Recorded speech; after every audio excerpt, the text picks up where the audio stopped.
Hey guys, how you all doing? It's Lizzie here. Welcome back to my channel. Today I'm filming a video about my September and October favourites, and yes, I know I didn't film one last month.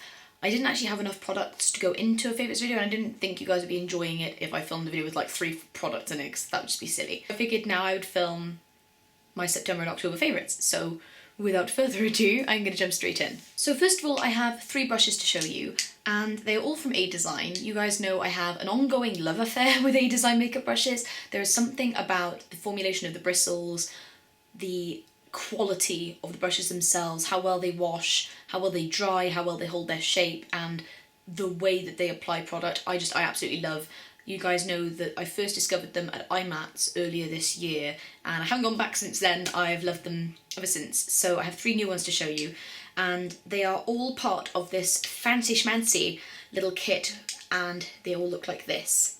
The first is the finishing foundation brush, the second is the finishing concealer brush, and the third is the finishing contour brush. I love using these brushes for my cream products or like my liquidy products because they apply it so well, but I also use them for finishing off. If I've been applying, say I've been doing like a contour like here, and I want to just sort of smooth it over, make it look a little bit more HD, then I will pop this one just straight over the top and I will just buff it in, soften it over the top, smooth it down, just to create a more soft, more natural, a more HD finish. I find that they were made to make your skin look flawless, and there's nothing better than that really. So I'm absolutely loving these for all cream and liquidy products, but also really good for applying powder products, which is quite surprising for me for a dual fibre brush, because usually I find they're only particularly good with creams and gels and liquids. Now I'm going to talk about the finishing concealer brush in more detail because this is actually my favourite of the whole lot. As you can see, mine is quite dark and kind of filthy, and it's because I just used it for my Kim Kardashian contouring and concealing video. If you haven't seen that, I'm going to link it at the end of this video, which you can go and watch then, so yeah, I'll link it at the end of the video. But this brush is fantastic, not just for concealer but for contouring. And you might be thinking, Livs, come on, you've got a contour brush here as well. That is true, but this is awesome for contouring the sides of your nose. It gets such a straight line, and if you really have a thing with contouring your nose, which I'm actually new to because I started watching Carly Bible's videos. Hi Carly, if you're watching. I absolutely love her videos, and she does some fantastic ones with contouring, and she showed how she contoured her nose, and I've dabbled in nose contouring in the past but never really gotten into it, and since watching her videos I've really stepped up my contouring game. So thank you Carly for instructing me and teaching me the wonders of nose contouring. But this is really good for it. It's so fine. If you can see, I'm gonna try and get the camera to focus a little more. It's very fine,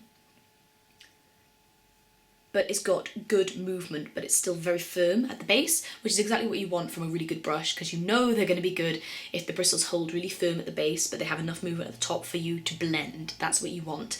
This does everything. It does all my under eye concealing, all of my general like fab triangle concealing. It does like my eye bases for pre-shadow application. It does spot treatment, and it also does my nose contouring. And I've also used it for doing contouring here if I want a really sharp line. And then I can follow it up with this one to soften over the top. Love the two of them, they're amazing. When using this one, what I do is I apply my foundation. I often do it with my beauty blender or with my fingers, but lately I've been using my Japanesque Safari Chic brush, which is also a favourite of mine this month. It looks like this. Yes, it's awesome because it has a little leopard spot all through it, but I will talk about this one later because that's not what I'm talking about right now. But I will put on my foundation mostly with that one, and then I will finish it with this brush right here. And what I will do is I will smooth my foundation all over. I'll generally blend it out with either some moisturizer, which I'm also going to talk about in a minute, or a primer. But what I like to do then is literally buff my skin with this brush here, and it really does create this sort of HD, soft, dewy finish. I actually don't have a bad word to say about these brushes. They're just fantastic, and I really like the way they make my skin look. I like how gorgeous and high def my skin looks after using them. So I'm going to put the A Design website down below and link to where you can get these, but I promise you, if you're looking to invest in some really good HD brushes, I recommend these ones. I haven't tried the Sig Max face kit, but to be honest, I'm such an A-design junkie that I wouldn't use Sigma brushes anyway. If I had to choose between the two, I'd go A-design every time, so I recommend these ones if you're looking for some really cool duofiber skin and face product applicators. Go for these ones, they're fab. My next product is actually a moisturizer. Now you guys know how I feel about my Pond's Hydro Nourishing Cream. I do love that moisturizer, and I always say that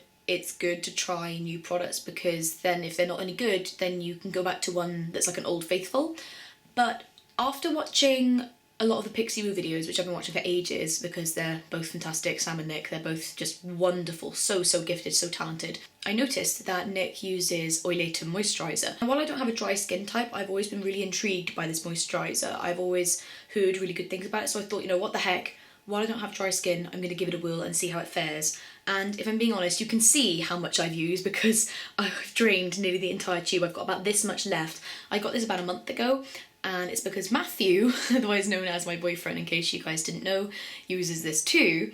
Sorry to any of the guys out there who are his friends for embarrassing him on camera. Sheesh, I feel bad. But it's really good for when you come out of the shower and your skin gets really tight and dry, because he actually has a dry skin type, whereas mine's more like normal combination, slightly more on the oily side. This has not aggravated my oily skin in any way, shape or form. It actually just nourished my skin, and I've actually found less oil on my skin and my makeup's not sliding, you know, and that's really rare for me from a moisturiser because usually I have to get all the ones that are like for oily skins, and I've actually found that they tend to cause more problems than good, which is really unfair in a way because you're looking for something to be helpful and not a hindrance. But this moisturiser is amazing, and I'm definitely going back to buy another because I can't get enough of it. I loved it so much I actually got the body moisturiser, which, while it's not scented, and you guys know how I like my scented body lotions, it's gorgeous, it's so nourishing, it's amazing. I use it after a shower.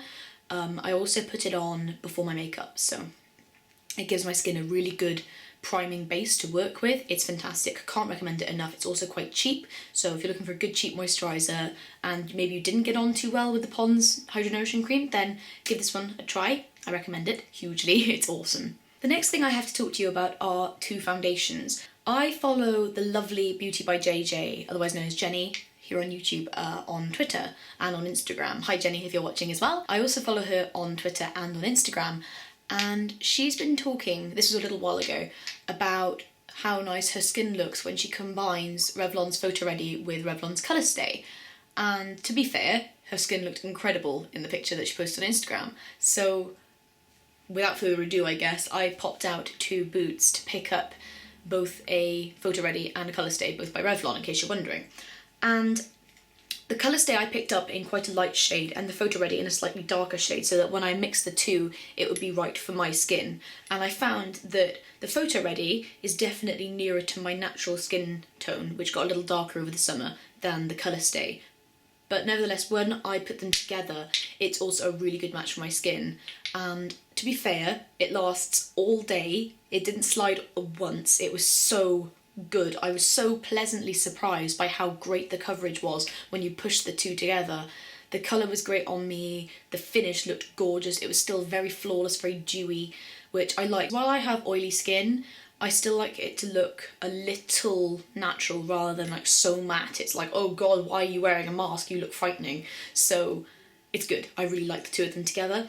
I'm really pleasantly surprised. If you guys are looking for a really amazing medium to full coverage foundation combo, then put Revlon's Colour Stay and Revlon Photo Ready together. Now I have a lip balm to talk to you about, and I was so excited about this. When Matt and I went to Boots recently, this is actually the same trip that I went to get the Revlon foundations, I was wandering down the lip balm aisle because I was like, my lips are a little sore, I'd left my lip balm at home. Now I knew it was all going to start to go wrong because when I don't have lip balm on, like the world implodes. So I was looking in the lip balm section and I came across these new products, these new lip balms by the brand Go Balmy. And I looked down and I was like, that looks like the British answer to the EOS lip balms. And I was so overly excited because I've always wanted to try an EOS lip balm, but we can't get hold of them here in the UK. I don't know why, it's really annoying. That I grabbed the one that I saw first, which was the coconut one, which is the little white one here, ran to the cash lady and was like, here, have all my money, go quick, and then, you know, got it out of the container and opened it. And to be fair, look how much I have used. This used to be a lovely round dome and it's like gone. I'm obsessed with this lip balm. Obviously it smells like coconut, which is pretty much my favourite smell on the planet ever. I like anything that smells like coconut, so, you know, if you're out there and you fancy giving me a coconut, like the fruit, I'll be over the moon. But it's gorgeous, it's so nourishing, and I'm just so psyched to actually have such a good lip balm that isn't just like one of those things that you just buy offhand, you use once and then you just chuck in the back of your handbag and you never find it again for like 6 months and you're like, oh, this again. It's so good, and it's so good that I've just removed the majority of it because I use it all the blinking time. It's fantastic. I couldn't recommend it enough. It was like £4.40 or something in Boots. And they come in different flavours as well. You get like a strawberry one, a coconut one, a something else one, and another one. I don't know the other ones. I'm going to go back to my local one.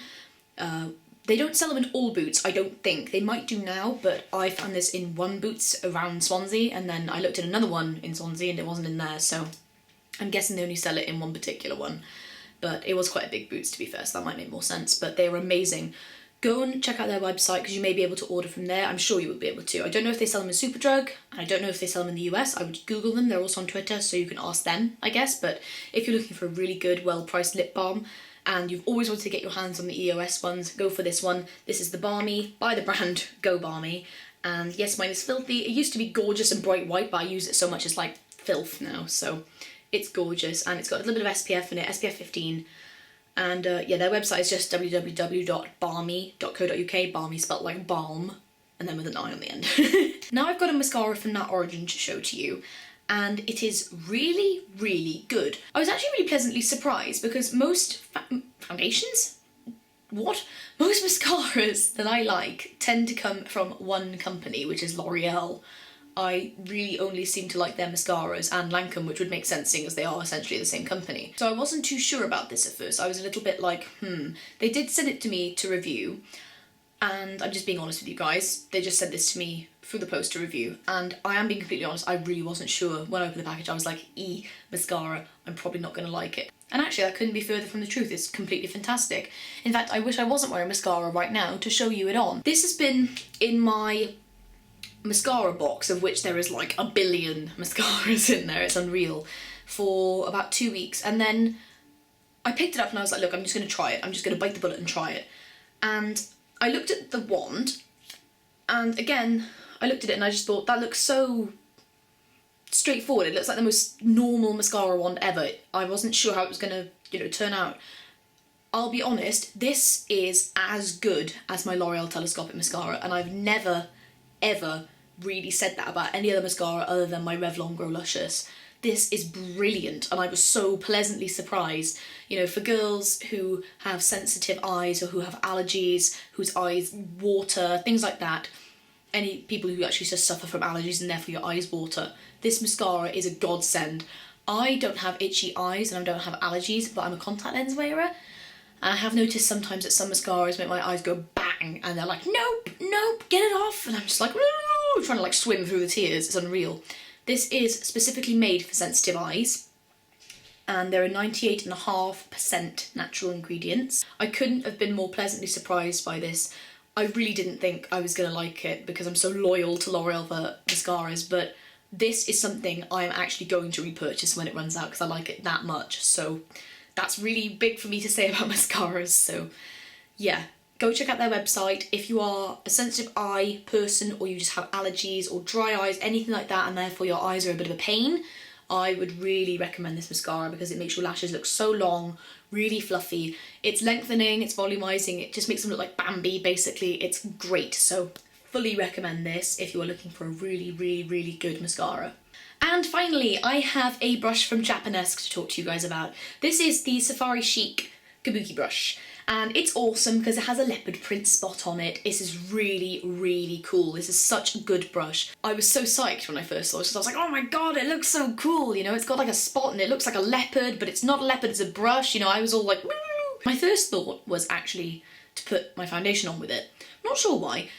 Most people use kabuki brushes for powder. Well, I thought, well, I'll buck the trend and just put some foundie on with it. I don't even know why, I'm weird like that, but I put some foundation on and I was buffing it in with this, and I instantly noticed how great it applied foundation. And I was like, whoa, what is this? You know, this is really cool. So I've been using it for various different things. I use it for my foundation, I use it for bronzer, I use it for contouring occasionally, because you can actually use the edge of it just to buff like that. I've been using it for general all-over powder. I've used it for blush sometimes. It's actually quite a universal, all-round good brush, and I don't really have a bad word to say about it other than it occasionally dries funny when you wash it, but you can kind of push that back in because it does sort of retain its shape if you just sort of shape it yourself. But it's actually really good. So if you want like a little travel size brush to take away with you for foundation application and just all round general application of makeup, I would definitely recommend this one by Japanesque. It's Fabbity Fab Fab. Really impressed. And that is everything. I will see you with my next video, which will be my DIY scalp treatment video. Stay tuned for that, and that is that. And I will see you guys in my next video. Bye bye.